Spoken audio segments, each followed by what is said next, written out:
Akashvani.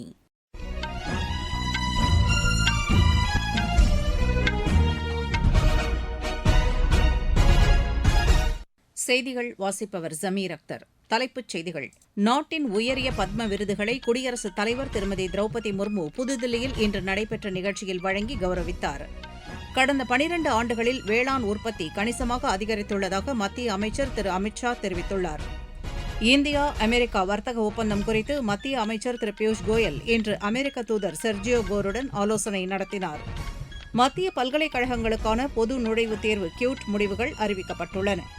Carbon மாசுகளால் ஏற்படும் பாதிப்பை செயற்கை நுண்ணறிவு தொழில்நுட்பத்தை பயன்படுத்தி ஆய்வு செய்ய வேண்டும் என்று ஐநா பொதுச் செயலாளர் திரு ஆண்டோனியோ குட்ரஸ் வலியுறுத்தியுள்ளார். இனி விரிவான செய்திகள். நாட்டின் உயரிய பத்ம விருதுகளை குடியரசுத் தலைவர் திருமதி திரௌபதி முர்மு புதுதில்லியில் இன்று நடைபெற்ற நிகழ்ச்சியில் வழங்கி கௌரவித்தார். பத்ம விபூஷன், பத்ம பூஷன், பத்மஸ்ரீ ஆகிய 3 முக்கிய பிரிவுகளில் இந்த விருதுகள் வழங்கப்பட்டன. இலக்கியம் மற்றும் கல்வித்துறையில் பத்ம விபூஷன் விருது மூத்த பத்திரிகையாளர் திரு நாராயணனுக்கும், சமூக சேவைக்கான பத்ம விபூஷன் விருது திரு கே.டி. தாமஸுக்கும் குடியரசுத் தலைவர் வழங்கி கௌரவித்தார். முன்னாள் டென்னிஸ் வீரர் விஜய் அமிர்தராஜ், திரைப்பட நடிகர் திரு மம்முட்டி, பின்னணி பாடகி அல்கா யாக்னிக் ஆகியோருக்கு பத்ம பூஷன் விருது வழங்கப்பட்டது. சென்னை ஐஐடி இயக்குநர் திரு காமகோட்டி, திரைப்பட நடிகர் மாதவன், கர்நாடக இசையில் சகோதரிகள் ரஞ்சனி, காயத்ரி ஆகியோருக்கும், மிருதங்க இசைக்கலைஞர் திருவாரூர் பக்தவச்சலத்திற்கும், பேராசிரியர் திரு கே. ராமசாமி ஆகியோருக்கும் பத்மஸ்ரீ விருது வழங்கப்பட்டது. வேளாண் விளைபொருட்களை சந்தைப்படுத்துவதற்கான நஃபீட் நிறுவனம் மூலம் நாடு முழுவதும் சுமார் 74 லட்சம் விவசாயிகள் பயனடைந்து வருவதாக மத்திய கூட்டுறவுத்துறை அமைச்சர் திரு அமித் ஷா கூறியுள்ளார். புதுதில்லியில் இன்று இந்நிறுவனத்தின் ஏல விற்பனைக்கான நஃபெக்ஸ் இணையதள சேவையை தொடங்கி வைத்து அவர் பேசினார். இந்த நிகழ்ச்சியில் பேசிய மத்திய வேளாண் அமைச்சர் திரு சிவராஜ் சிங் சௌஹான், வளமான மற்றும் வளர்ச்சியடைந்த இந்தியாவை உருவாக்குவதற்கான பணிகளில் வேளாண் துறை ஈடுபட்டுள்ளதாக தெரிவித்தார். கடந்த 12 ஆண்டுகளில் வேளாண் சாகுபடி குறிப்பிடத்தக்க அளவிற்கு அதிகரித்துள்ளதாகவும் அவர் குறிப்பிட்டார். 2014ஆம் ஆண்டில் இருந்ததை விட 44% உற்பத்தி அதிகரித்துள்ளது என்றும் திரு சிவராஜ் சிங் சௌஹான் தெரிவித்தார். இந்தியா அமெரிக்கா இடையிலான வர்த்தக ஒப்பந்தம் குறித்து மத்திய வர்த்தகத்துறை அமைச்சர் திரு பியூஷ் கோயல் இந்தியாவுக்கான அமெரிக்க தூதர் திரு செர்ஜியோ கோருடன் பேச்சுவார்த்தை நடத்தியுள்ளார். புதுதில்லியில் இன்று நடைபெற்ற இந்த பேச்சுவார்த்தையின்போது இந்த ஒப்பந்தத்தை இறுதி செய்வதில் உள்ள பிரச்சினைகளுக்கு தீர்வு காண்பது குறித்து ஆலோசித்ததாக மத்திய அரசு தெரிவித்துள்ளது. குறிப்பாக இந்தியா உள்ளிட்ட நாடுகள் மீது அமெரிக்கா தற்காலிகமாக விதித்துள்ள 10% வரி அடுத்த மாதம் 24ஆம் தேதி வரை மட்டுமே நடைமுறைப்படுத்தப்படும் என்பதால் அதற்கு முன்பாக வர்த்தக ஒப்பந்தத்தை இறுதி செய்வது குறித்து விவாதிக்கப்பட்டதாகவும் தெரிவிக்கப்பட்டுள்ளது. வேளாண் வளர்ச்சிக்கு மத்திய அரசு மிகுந்த முக்கியத்துவம் அளித்து வருவதாக பிரதமரின் பொருளாதார ஆலோசனைக் குழுவின் தலைவர் பேராசிரியர் திரு மகேந்திர தேவ் தெரிவித்துள்ளார். புதுதில்லியில் இன்று நிகழ்ச்சி ஒன்றில் பேசிய அவர், விவசாயிகளின் வாழ்வாதாரத்தை மேம்படுத்துவதற்கான திட்டங்களை செயல்படுத்தி வருவதாக தெரிவித்தார். உரத்துறையை மேம்படுத்தும் வகையில் நானோ யூரியா, வேம்பு கலந்த யூரியா போன்ற நடவடிக்கைகள் மேற்கொள்ளப்பட்டுள்ளதாகவும் அவர் கூறினார். விவசாயிகளுக்கு மண்வள அட்டைகள் வழங்கப்பட்டுள்ளதாகவும், ஊட்டச்சத்துடன் இணைந்த வேளாண் மானியம் உள்ளிட்ட திட்டங்களையும் அரசு செயல்படுத்தி வருவதாக அவர் தெரிவித்தார். நாட்டின் மொத்த வருவாயில் 5இல் 1 பங்கு வேளாண்மையிலிருந்து கிடைப்பதாகவும், மொத்த பணியாளர்களில் 43% பேர் விவசாயத்தில் ஈடுபட்டுள்ளதாகவும் அவர் குறிப்பிட்டார். கிராமப்புற வளர்ச்சி நாட்டின் ஒட்டுமொத்த பொருளாதாரத்திற்கு ஆதாரமாக விளங்குவதாகவும் அவர் கூறினார். வேளாண் மற்றும் வேளாண்சார் துறைகளின் வளர்ச்சி கடந்த 10 ஆண்டுகளில் 4.4% உயர்ந்துள்ளதாகவும் அவர் தெரிவித்தார். கால்நடை மற்றும் மீன்வளத்துறையின் வளர்ச்சி 7% உயர்ந்துள்ளதாகவும் திரு மகேந்திரதேவ் தெரிவித்தார். சேலம் மாவட்டத்தில் பெண் குழந்தைகளை பாதுகாப்போம், பெண் குழந்தைகளை படிக்க வைப்போம் திட்டத்தின் கீழ் சிறப்பு தூதர்கள் நியமனம் செய்யப்பட்டுள்ளனர். இந்நிகழ்ச்சியில் பேசிய சேலம் மாவட்ட ஆட்சியர் திரு இளம் பகவத், பெண் குழந்தைகளின் முக்கியத்துவம், அவர்களுக்கு அரசின் சார்பில் வழங்கப்படும் நலத்திட்டங்கள் குறித்து இவர்கள் விழிப்புணர்வை ஏற்படுத்துவார்கள் என்று தெரிவித்தார். பெண் குழந்தைகளை காப்போம், பெண் குழந்தைகளுக்கு கற்பிப்போம் என்ற இந்த திட்டம் அரசால் செயல்படுகிறது.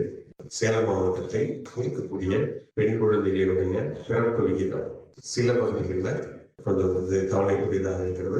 அதை மேம்படுத்த வேண்டும் அப்படிங்கிற நோக்கத்தில் இந்த திட்டத்தை நம்ம ரொம்ப இன்டென்சிஃபை பண்ணி பண்ண போகிறோம். குறிப்பாக அங்கன்வாடி மையங்கள் மூலமாகவும், மருத்துவத்துறை மூலமாகவும் தாய்மார்களுக்கு பெண் குழந்தைகள் பரவற்றிருக்க ஒரு நல்ல விழிப்புணர்வு மகப்பேறுக்கான விழிப்புணர்வு ஏற்படுத்த வேண்டும் அப்படிங்கிறதுக்காக பல்வேறு விழிப்புணர்வு நடவடிக்கைகள் எடுத்து வரோம். இதோடு சேர்த்து கல்வித்துறையில பல்வேறு முயற்சிகளையும் இருக்க உள்ளோம். நமது விளையாட்டுத்துறை சார்பில் பெண் குழந்தைகளுடைய தைரியத்தையும் அவர்களுடைய தன்னம்பிக்கையும் வளர்க்கும் விதமாக இது போன்ற பல்வேறு விளையாட்டு போட்டிகளில் அவர்களை ஊக்குவிப்பதற்கான நடவடிக்கைகளும் எடுத்துள்ளோம்.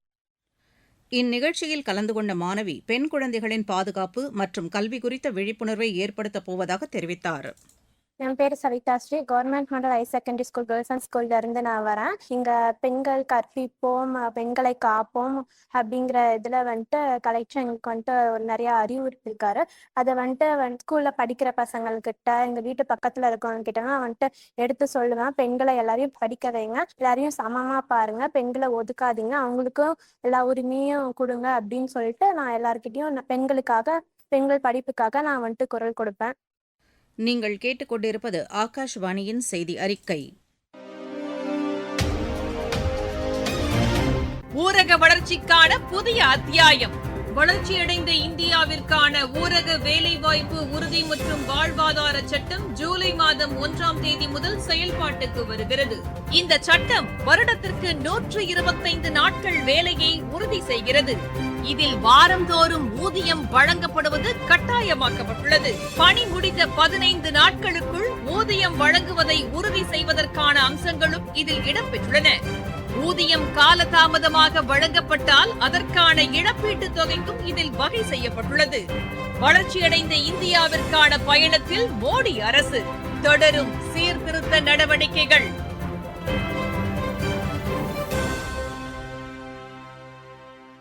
மத்திய பல்கலைக்கழகங்களில் இளநிலை பட்டப்படிப்புகளில் சேருவதற்கான பொது நுழைவுத் தேர்வு முடிவுகளை தேசிய தேர்வு முகமை இன்று வெளியிட்டுள்ளது.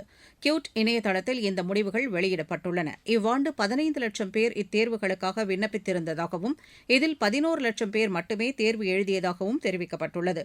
நாட்டில் 321 நகரங்களிலும் 13 வெளிநாட்டு மையங்களிலும் இத்தேர்வுகள் நடைபெற்றதாகவும் தேசிய தேர்வு முகமை தெரிவித்துள்ளது.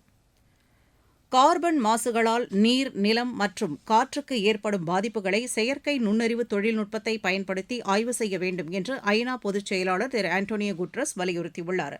சுற்றுச்சூழல் பாதுகாப்பு நடவடிக்கைகளில் செயற்கை நுண்ணறிவு தொழில்நுட்பம் என்ற தலைப்பில் நடைபெற்ற பருவநிலை விழிப்புணர்வு வார நிகழ்ச்சியில் பேசிய அவர், பருவநிலை பாதிப்பு குறித்து ஆய்வு செய்யவும் நிறுவனங்கள் செயற்கை நுண்ணறிவு தொழில்நுட்பத்தை ஆக்கப்பூர்வமாக பயன்படுத்த வேண்டியதன் அவசியத்தை வலியுறுத்தினார். சுற்றுச்சூழலுக்கு ஏற்படும் பாதிப்புகள் குறித்த விழிப்புணர்வை வெளிப்படையாக தெரிவிக்க வேண்டும் என்றும் அவர் வலியுறுத்தினார். செயற்கை நுண்ணறிவு தொழில்நுட்ப நிறுவனங்கள் புதுப்பிக்கத்தக்க எரிசக்தியை பயன்படுத்த வேண்டும் என்றும் அவர் கூறினார். 2030ஆம் ஆண்டுக்குள் இந்நிறுவனங்கள் காற்றாலை மற்றும் சூரிய மின்சக்தி கட்டமைப்பில் முழுமையாக செயல்படுவதற்கான வாய்ப்புகள் குறித்து ஆராய வேண்டும் என்றும் திரு ஆண்டோனியோ குட்ரஸ் கேட்டுக் கொண்டார். இளைய தலைமுறையினர் அரசியல் சாசன மற்றும் ஜனநாயக மாண்புகளை அறிந்து கொள்ளும் வகையில் நாடு முழுவதும் வந்தே மாதரம் முகாம்கள் நடத்தப்படும் என்று மத்திய இளைஞர் நலன் மற்றும் விளையாட்டுத்துறை அமைச்சகம் அறிவித்துள்ளது. நாடு முழுவதிலும் தெரிவு செய்யப்பட்ட மாவட்டங்களில் 20 முகாம்கள் நடத்தப்படும். இதில் 15லிருந்து 29 வயதிற்கு உட்பட்ட 150 இளைஞர்கள் பங்கு பெறுவர். ஒவ்வொரு முகாமிலும் 6 வெளி மாநிலங்களைச் சேர்ந்த இளைஞர்கள் இதில் பங்கு பெறுவர். வடகிழக்கு மாநில இளைஞர்கள் இம்முகாம்களில் கண்டிப்பாக இடம்பெற வேண்டும் என்று அறிவுறுத்தப்பட்டுள்ளது. இம்முகாம்களில் 50% பெண்கள் மற்றும் மாற்றுத்திறனாளிகளுக்கு ஒதுக்கீடு செய்யப்பட்டுள்ளது. முதலாவது வந்தே மாதரம் முகாம் நாளை மேற்குவங்க மாநிலம் கொல்கத்தாவில் தொடங்குகிறது. இந்த முகாம் இம்மாத இறுதி வரை நடைபெறும் என்று அறிவிக்கப்பட்டுள்ளது. துருக்கி சர்வதேச டென்னிஸ் போட்டியில் இந்தியாவின் உதித் கம்போஜ் காலிறுதிக்கு முந்தைய சுற்றுக்கு முன்னேறியுள்ளார். இன்று நடைபெற்ற ஆடவர் ஒற்றையர் பிரிவு முதல் சுற்று ஆட்டத்தில் அவர் 6-1, 6-3 என்ற செட் கணக்கில் உஸ்பெகிஸ்தானின் மேக்சிம் ஷின்னை வென்றார். ஜெர்மனியில் நடைபெற்று வரும் உலகக்கோப்பை ஜூனியர் துப்பாக்கிச் சுடும் போட்டியில் இந்தியா இதுவரை 5 தங்கம், 4 வெள்ளி, 7 வெண்கலப் பதக்கங்களை வென்றுள்ளது. மீண்டும் தலைப்புச் செய்திகள். நாட்டின் உயரிய பத்ம விருதுகளை குடியரசுத் தலைவர் திருமதி திரௌபதி முர்மு புதுதில்லியில் இன்று நடைபெற்ற நிகழ்ச்சியில் வழங்கி கௌரவித்தார். கடந்த 12 ஆண்டுகளில் வேளாண் உற்பத்தி கணிசமாக அதிகரித்துள்ளதாக மத்திய அமைச்சர் திரு அமித் ஷா தெரிவித்துள்ளார். இந்தியா அமெரிக்கா வர்த்தக ஒப்பந்தம் குறித்து மத்திய அமைச்சர் திரு பியூஷ் கோயல் இன்று அமெரிக்க தூதர் செர்ஜியோ கோருடன் ஆலோசனை நடத்தினார். மத்திய பல்கலைக்கழகங்களுக்கான பொது நுழைவுத் தேர்வு கியூட் முடிவுகள் அறிவிக்கப்பட்டுள்ளன. கார்பன் மாசுகளால் ஏற்படும் பாதிப்பை செயற்கை நுண்ணறிவு தொழில்நுட்பத்தை பயன்படுத்தி ஆய்வு செய்ய வேண்டும் என்று ஐநா பொதுச் செயலாளர் திரு ஆண்டோனியோ குட்ரஸ் வலியுறுத்தியுள்ளார். செய்தி அறிக்கை நிறைவு பெற்றது.